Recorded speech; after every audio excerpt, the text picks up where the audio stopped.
Welcome to the Live It Right podcast, hosted by John and Caitlin Lindsay. We're going to be talking all things health and wellness, from food, fitness, relationships. So if you want to live your best life and live it right, join us for this conversation. So whether you're a health enthusiast, a busy professional, or someone looking to achieve a more fulfilling life, you're in the right place. Tune in, subscribe, and join our community as we explore the path to living it right. Let's go. Welcome back to the Live It Right podcast. This is episode 39. Fun little episode today. We're talking about if we were going to restart social media today, what would we do differently knowing what we know now? Oh gosh, this is a loaded one for me because I feel like I've done all the wrong things. You've learned a lot. That's I've good. learned a lot. Yeah. I think honestly, just to kick things off, the number one thing I would do, and this is coming from someone with a personality who gets easily offended, easily persuaded, I let the opinions and thoughts of other people go to my head a little bit too much, is I would start my social media to be an extension of me, my personality, and my business, and block out the noise. And really and truly dive in head first to make it an extension of me. How are you not doing that? How was I not doing that? I got so, gosh, I can't even think of like the word. It was, it's like, just like, you know, when like a writer's block, I would literally just stare at my phone and not like, I have so much content. You just talk yourself out of I everything? would talk myself out of everything because I would be seeking perfection, because for a very long time, I don't know when this was, but you would, rather than making like quality relatable content, you would go busy yourself with like over editing, like, no offense, a not good post to begin with, and like making the cover photo, thinking up the caption. Well, that was because I feel like I was so like brainwashed by what people were telling you at that time, that the important thing was your aesthetic, the look of it, that it needed to be perfect and it needed to be edited and needed to be blah, blah, blah. When in reality, I should have just been posting like some of my, I'll reel it in and like remember some of my best posts when I like kind of started growing a little bit of a following were the ones that were like not overthought. Most of them were me talking to the camera. Yeah, you avoided putting yourself I didn't put myself in them. You had a lot of excuses for that. Yeah, I don't know. This is like the perfectionist mindset that would cause complete shutdown mental blocks when like I have literally hundreds and hundreds and hundreds of recipes still on my computer that I have yet to put on social media, just because back then I'd make the recipe, I'd take a photo of it and do nothing else. So I missed so many opportunities to grow my brand. You got to capture the content in the moment. You have to film it. Yeah. But that's it, because to speak directly to my business looked different in 20 years ago, before I even used social media, when blogging was blogging and it was a recipe and a photo of food. That's not the way it works anymore. You can't post a static image of.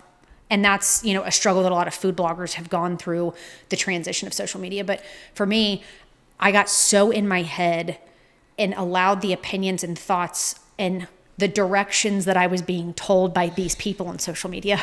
I think you also thought social media should be easier. Like, I think you now have a great ability to make good quality content. But I think kind of to your point right there, like you probably saw other people making content and they're like, oh, they make it look so easy. And sometimes it's easy, but most of the time it's a struggle and doesn't go quite according to the plan. And I think having the mindset of that's okay, that's just the way it is. Yeah. And having a tough mindset of like, well, shit, that didn't turn out good, let's refilm it. Like just knowing you've got to bring it, like I think you do that well now, but I think prior to now, you would get in your own head of like, oh, I'm the queen of getting. I didn't execute it well, so let me revert back to what I know well of like, let me just go sit down at my computer and overthink the caption no one's going to read anyway. Which is hard, because and like not to get serious, but to get serious for 30 seconds, is I have a lot of dreams that I don't talk about and a lot of things that I want to do. And the root of the reason that I did not start stacking bricks a long time ago to make these things a reality is because of exactly what we've just talked about. A perfectionist mindset, overthinking everything and not staying in my own lane. Yeah, pivoting too much. Yeah. I mean, this morning, for example, I was in the shred shed doing my workout, and it's a post that I'm going to film. I am using a gravel bike that we swapped to put road tires on that is rusting, probably needs to be replaced, needs a lot of work, on a very entry-level trainer. And I am still getting insane quality workouts. I am still progressing as an athlete. I am still becoming a better version of myself day in and day out every time I use that. That is not top of the end equipment. That is not, my point of all of this is you don't have to have the perfect tools to get started. And that's something that if I were to rewind and tell myself, I made a lot of excuses that I didn't have the right lighting. Our kitchen was hard. A photographer. Our kitchen was really difficult to film in. Yeah. The lighting wasn't right. The angles, I could never get the right angle because the way our kitchen was structured. If I had just 6 years ago threw that out the window, but I think the other piece of it too is, does this happen to people? Yes. But 99.9% of the population is not an overnight success.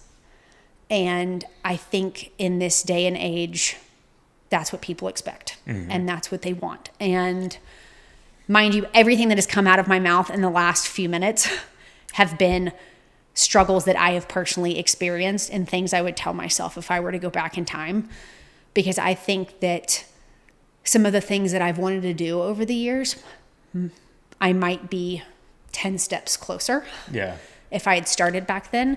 I can't harp on the past, but if you are someone who is just getting started, I think the biggest thing for me, especially now, and sorry to the generation below us, but I mean, as a millennial, I'm really seeing the value of being yourself, being organic, because I feel like in this world, there's so much fake perfection, perceived perfection out there. And this will be a good segue. I mean, I'm happy to elaborate more on this, but I think this is a good segue into you, because one of the biggest lessons that I neglected to learn from him was when he started his page. He did not let the opinions, thoughts, or recommendations or tips from anyone else get in the way. He posted organic content every darn day. And look where you are now. And I think that's something that I should have grasped years ago. And I think I'd be in a much different place than I am now. Yeah. So. But sometimes you've got to do a bunch of work and take a bunch of time to realize, oh shit, I was doing that wrong. And the proof eventually, if you do something long enough, the proof is there on what you should do. So one other thing, one quick thing. And it's funny. She's venting. Sorry, so. I'm venting a little bit. It's funny because I am one of those deeply emotional people. So like on social media, I follow some of those accounts. It's all like mental motivation type stuff for athletes. So it's like a lot of it's text. I share a decent amount of it, but no one cares. Work harder. Yes, but also the biggest thing here is just like the reminders that the greatest athletes on earth failed miserably so many times. And it's just something that like, it's funny how since I started endurance training and I've hired a coach, you start seeing those like you're saying, those little tiny bricks that you're stacking, you see them come to fruition. They don't happen overnight. But the biggest thing with it is just that I think some of my biggest learning points have been through failure, mistakes made, poor business decision making, all these things that we were just talking about. Sometimes those are the things you have to go through, but it's funny what I'm saying, venting again. This is the last thing I'll say. It's easy for me to say that when it comes to my training for endurance, but it took me 45 times longer to see that and embrace it in my business. Yeah. Which has been hard because I'm sitting here, I kick myself every time I think about it. We have a saying now that, like, are you about that life, or is that person about that life? And when it comes to being successful on social media, you have to be about that life. Yeah. Like, you have to. I just got a message. You can't half-ass it. You have to. I literally just got a message from someone the other day that was like, it's such a breath of fresh air to actually see someone who shows their real life and not something that's fabricated or made to look perfect. She was like, thank you for just sharing like the mundane stuff of your day. And I'm like, oh, thanks. But anyways, on to John. Okay. Mr. Consistency over here, that would be the other big fat word of mine, is post consistently. I would post once and not post for 8 days. So we're going to go over to Mr. Consistency here. So what would you change? I think I did a lot of things right early on, actually. Yeah. My biggest thing that I kicked myself for a while, though, is I wish I would have started posting sooner and sharing my movement journey sooner. I probably wanted to post for about a year before I started, and I've been posting on social media for like 8 years now. But I attended some fitness events, the year prior to that, and had networked with people that were already doing it. And the thing that held me back is I just didn't want to be judged by friends, family, peers. Like, I didn't want that. Now it's certainly more normalized to have like a brand on social media, but even to some extent, I think some people are nervous to post because of just what their friends are going to say or whatever. So I would have started posting sooner. Like, that was my kicking myself sort of thing. But I think early on I had a great mindset of like, I wasn't expecting to build a brand on social media. Honestly, my mindset was, because I was networking with people who were already doing it, I was like, man, these people, this is like LinkedIn for fitness. Obviously, social media has changed significantly since then. But early on, my mindset was, I have to show I'm passionate about this and show I know what I'm talking about. Like, that was kind of my mindset. And so I don't know what my consistency was. I was definitely posting probably 3-ish times a week, I would say, for the first year or two. But it was also consistent. It was consistent content. Yeah, he wasn't all over the place. It was, for the most part, mobility, fitness, a little bit of lifestyle stuff. The biggest thing if I could go back maybe 2 to 3 years into posting, I wish, and I don't know if we were given like insights like we are now on Instagram and whatnot, but I would have taken a harder look and said, okay, what is doing really well for me? What's driving the needle here? Because this past year that I've been a full-time entrepreneur, I've had the free time to be like, all right. And, Instagram specifically is kind of the backbone of my business. That's where I do the majority of my marketing. That's where I made a name for myself. I've been really critical of myself this last year and said, what's doing well? What do I want this page to be? How do I make it more, just work better? And the answer to me kind of came, you kind of can think you're niching down, but, when someone gets to your page, I always think you have probably a second to get them to stay there and hang out a little bit. And so, like, if you have a post that does really well and someone finds you organically that way, and it's a mobility thing I'm doing, and they go to your page, and then like, it's not entirely clear, they might skip away, but I now look at my page as a mobility resource page. So I want it to be so clear and obvious that when someone goes to my page, they're seeing titles of like hip mobility flow for athletes. What I've been doing the last year is every other post I do is a carousel movement flow themed in some different way. Very savable, very shareable. And, when someone goes to your page, it's easy to just scroll through and be like, oh, the title of that flow is really speaking to me. So I was pretty specific for mobility, but because I had a full-time job too, I would just kind of be like, the one thing I probably did better than anything was I was freaking consistent. Like I would post 5 days a week, then I would post every day. How long have you been posting literally every single day? I don't think you've missed a day in how long? Probably for 3 or 4 years. Yeah. Pretty much every day. I mean, unless something crazy is going on, but a lot of times I rushed that post, or I did. I was like, okay, let me just throw something out here. And, sometimes those random ones do well, but for the most part, like, adding just a touch of quality to it. My thing, it's funny, yours was too much quality or trying too hard. Yeah. Mine was, I probably wasn't trying quite hard enough, but I was freaking consistent. So that's going to help out a lot. But yeah, I'm kind of rambling, but I think, if I could go back at let's call it year 3, where I have a bunch of evidence on what I've done so far and just taking a good look of, okay, what are people engaging with? What are the things that are doing well? And then kind of create a structure off that. Because my current structure is every other post is a carousel themed post. It's very savable. People are going to interact with it. And then the reels in between that, sometimes I'm doing a brand post, or sometimes it's a mobility message that I think will really hit home and be attainable for people. Like, hey, do 10 reps of this drill a day.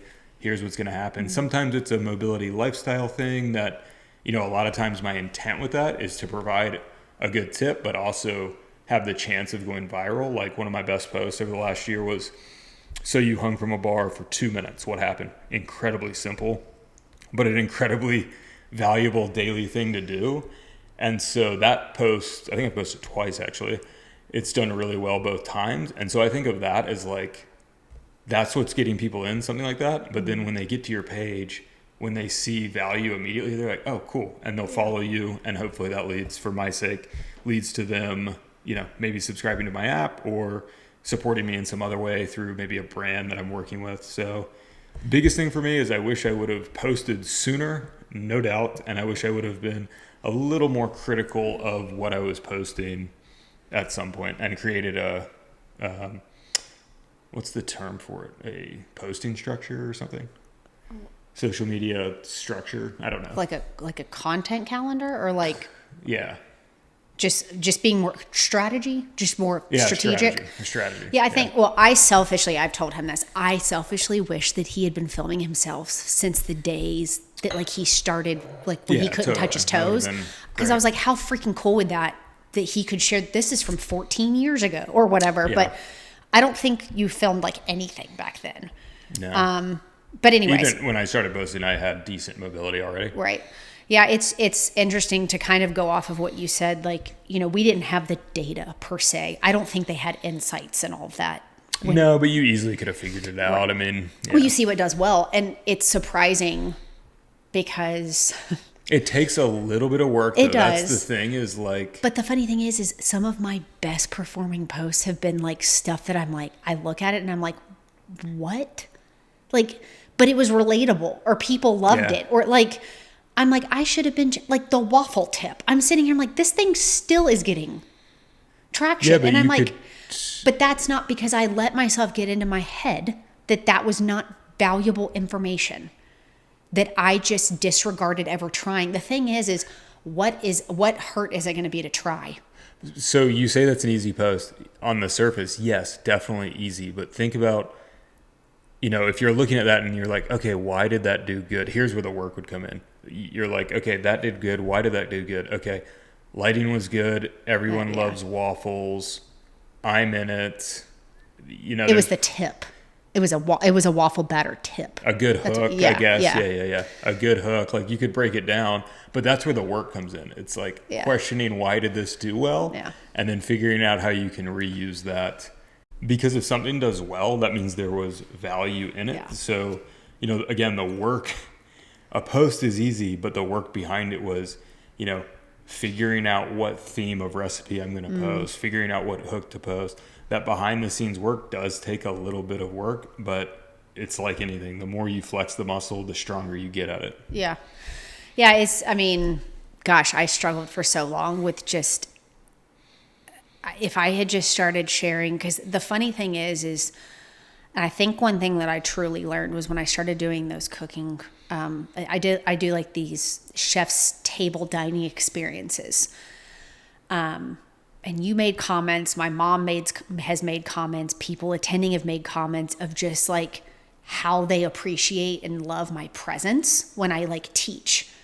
So it's like, why am I not incorporating that more into social media? Showing my personality, showing my face, when I was just hiding behind, I don't know, it's all stupid, but you know what? It's harder. It's not, yeah.